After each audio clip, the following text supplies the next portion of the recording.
¿Qué es la internacionalización en el terreno empresarial? Bueno, cuando se habla de internacionalización, básicamente nos referimos a todas las actividades económicas que las empresas hagan, digamos, trascendiendo las fronteras nacionales de su país de origen, ¿no? ¿Cuáles son las formas más habituales de internacionalización?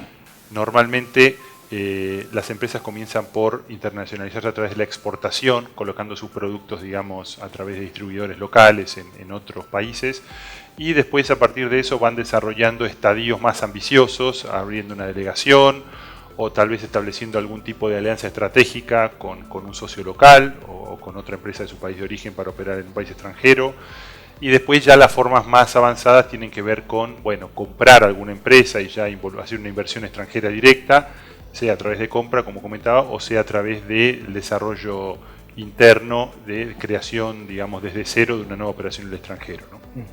¿Es lo mismo internacionalización que globalización? La palabra globalización se suele utilizar para describir situaciones en las cuales las empresas tienen una posición internacional ya muy variada, no solo a nivel de que están en muchos países, sino que están en todas las regiones en que se divide el mundo, ¿no? O sea, no es estar simplemente en muchos de Europa y de América del Norte, sino que estamos también en América Latina, estamos en Asia, en África, que la presencia ya es en un número muy expresivo de países.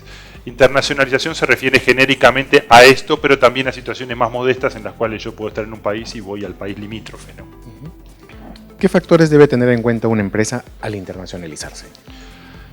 Al internacionalizarse es importante, ante todo, es saber para qué lo hace, ¿no? Y esto tiene que ver con decir, bueno, yo de aquí a 3 o 4 años, con esta iniciativa internacional, ¿dónde voy a hacer, en qué ámbito voy a hacer algo que va a permitir que mi empresa sea más fuerte, que valga más? ¿Qué vamos a hacer? Vamos a conseguir vender mucho más, digamos, con un nivel de inversión marginal relativamente modesto.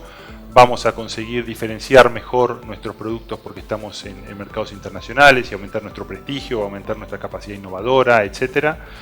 Vamos a tener un costo más competitivo porque ahora tenemos volúmenes mayores. Vamos a tener un poder negociador frente a nuestros proveedores, frente a clientes, incluso frente a estados que nos dan condiciones preferentes para radicarnos precisamente por nuestra presencia internacional y peso internacional. Vamos a diversificar mejor nuestro riesgo, producto de que vamos a estar en distintas áreas del mundo o de una región, y de esa manera los problemas macroeconómicos de un sitio se compensan con la bonanza en otro. Vamos a adquirir capacidades nuevas que van a servirnos para fortalecernos como empresa. Esas son cosas que hay que pensar, ¿no? ¿Qué tipo de distancias existen entre dos organizaciones de distintos países que piensan en hacer negocios? Distancias culturales, administrativas, económicas. Bueno, se suele decir que los países, independientemente de que un país sea atractivo objetivamente, después tiene que ser, entre pares de países existen distancias mayores o menores a nivel, bueno, solo geográfico, y lo cual condiciona mucho el comercio. Pues no es lo mismo hacer comercio con el vecino que con un país que está a 5.000 kilómetros, porque el coste de poner mi producto allí tal vez puede hacer que deje de ser competitivo. Según la industria, obviamente, sino que también hay distancias, como mencionabas, culturales, a veces las maneras de hacer, las idiosincrasias, los países con idiosincrasias parecidas, con lenguas comunes o parecidas, con, digamos, religiones y culturas semejantes. Normalmente la estadística nos dice que hacen más negocios que aquellos que tienen más distancia en esto. Y lo que mencionabas del tema administrativo, es cierto que hay situaciones cuando también a nivel legislativo, a nivel, digamos, de funcionamiento de mercado de capitales, funcionamiento de mercado de trabajo, hay similitudes entre países a nivel de formas de contratación. Estos factores también ayudan, o en caso en que nos falten esas similitudes, dificultan el comercio, ¿no? Por lo tanto, sí es cierto que no todo es igualmente atractivo o poco menos atractivo para cualquiera, sino que depende de estas relaciones entre pares de países, ¿no? Por mencionar uno de los elementos, ¿qué tanto puede aumentar el comercio entre dos países que hablan la misma lengua? Bueno, eso hay estadísticas, hay estudios que toman el comercio internacional, digamos, que desarrollan los países y su peso relativo en el mundo, y tratan de ver cómo distintos factores que tienen que ver con este tema de las distancias favorecen. Y a nivel de lengua se estima que más o menos dos países con la misma lengua comercian un 40% más de lo que comerciarían si no hablaran la misma lengua, lo cual es bastante significativo. ¿El comercio entre países latinoamericanos tiene espacio para crecer todavía? Yo creo que sí porque, bueno, en la región estamos viendo Si miramos 20 años atrás, teníamos mucho menos, ¿no? O sea, y hoy vía los acuerdos comerciales, vía el desarrollo de empresas privadas que aprenden con los años a ser multinacionales y operar en más países latinoamericanos con éxito, esto hace que yo creo que se vaya dinamizando, y yo creo que Latinoamérica, y mi opinión personal es que independientemente de una coyuntura menos favorable ahora en los precios de las exportaciones típicas de commodities, es una región que tiene un gran potencial de crecimiento y que parte de eso va a ser capturado por un comercio intrarregional, ¿no? Yo creo que los líderes políticos lo ven y las empresas están acompañando, así que no tengo dudas que será así y en gran medida. ¿Los bloques comerciales latinoamericanos favorecerían más el comercio al interior de la región o con otras regiones del mundo? Bueno, las dos cosas, porque por un lado los bloques, bueno, intrabloque hay más comercio, si logramos tener un mercado único latinoamericano habría más comercio, y a su vez nos permite plantarnos mejor para negociar acuerdos comerciales que ya se han negociado a nivel de algunos de los bloques con, por ejemplo, la Unión Europea, con los Estados Unidos, y evidentemente si les ofrecemos un mercado ampliado, ellos, bueno, tal vez tengan más incentivo en promover nuestro acceso, ¿no? Por ejemplo, ahora el presidente Hollande estuvo en Argentina hace 3 semanas y él es un gran promotor del acuerdo de Unión Europea-Mercosur, que, según los observadores más cercanos de este proceso, está ganando un momentum nuevo a partir de que Brasil está más permeable a ese acuerdo y a partir de que Europa, vía Hollande y otros líderes, está tratando de promoverlo. Y Argentina, con la nueva conducción política, también está más en esa dirección, avanzando, ¿no? Así que sí, creo que las dos dimensiones se potenciarían.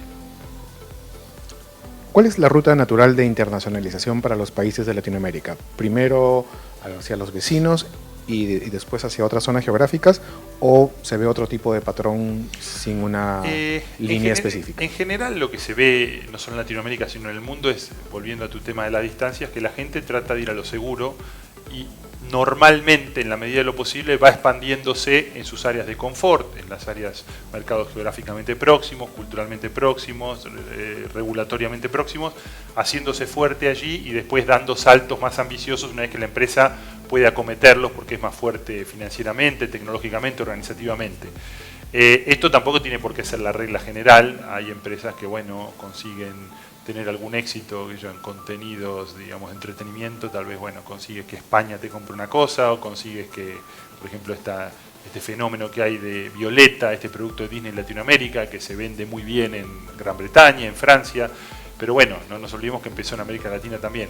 Con lo cual, yo creo que lo natural es ir haciendo, como hizo, por ejemplo, este fabricante muy interesante colombiano de mochilas Toto, que empezó en Colombia y fue expandiéndose en todos los países hispanoparlantes, digamos, del área andina, de Centroamérica, y bueno, ahora ha dado el primer salto a España y se vende en el Corte Inglés en España, ¿no? Bueno, vamos dando estos pasos. Yo diría que esto es lo más natural, si bien no tiene por qué ser siempre así. ¿La internacionalización es igual para todo tipo de industrias o cada una debe contemplar factores diferentes? No, depende, varía mucho con las industrias, ¿no? Por ejemplo, bueno, si yo me dedico a hacer commodities y a exportarlos, voy a vender a los países que necesiten comprar mis commodities y bueno, y esto está definido. No voy a venderle al vecino porque tengo petróleo si al vecino le sobra el petróleo, ¿no? Entonces, bueno, depende mucho de las industrias, ¿no? Si estoy en productos digitales y vendo, no sé, diseños arquitectónicos, transportar esto tiene un coste cero, porque es todo digitalizable. Si vendo vigas de acero es otra historia y voy a tener que, si quiero estar en muchos países, invertir mucho dinero en crear operaciones locales. No, cada industria tiene su historia, ¿no? Y bueno, y cada uno conoce su negocio. Pero... ¿Qué habilidades debe tener un directivo que comienza un proyecto de internacionalización? Bueno, primero tiene que gustarle salir del área de confort de su país.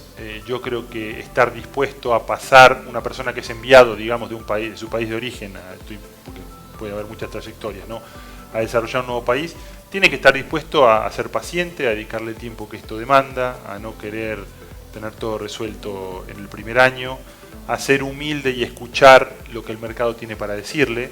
O sea, es evidente que yo puedo ir con buenos productos y puedo ir con buenas prácticas empresariales, pero muchas veces esto no es suficiente para tener éxito en un país y tenemos que ser mucho más sensibles también a los gustos del consumidor local, a las maneras de trabajar, a las maneras de contratar, etc. Esto no quiere decir que si un país hace las cosas mal y yo tengo buenas prácticas tengo que adaptarme al mal, ¿no? O sea, de alguna manera tengo que tratar de trabajar bien y siendo permeable a aquello que es necesario, ¿no? Pero bueno, si a la gente le gusta no venir a trabajar el lunes, no puedo adaptarme a eso, ¿no? Tenemos que hacérselo entender, ¿no? Pero después, bueno, en lo que hace a lo comercial y a lo regulatorio y a la producción, bueno, seguramente habrá que hacer el esfuerzo de entender cómo es el país de destino y adaptarse. Entonces esa flexibilidad, esa paciencia para entender el mercado, yo creo que son buenas virtudes, ¿no? En este tipo de líderes. Muchas gracias. No, muchas gracias.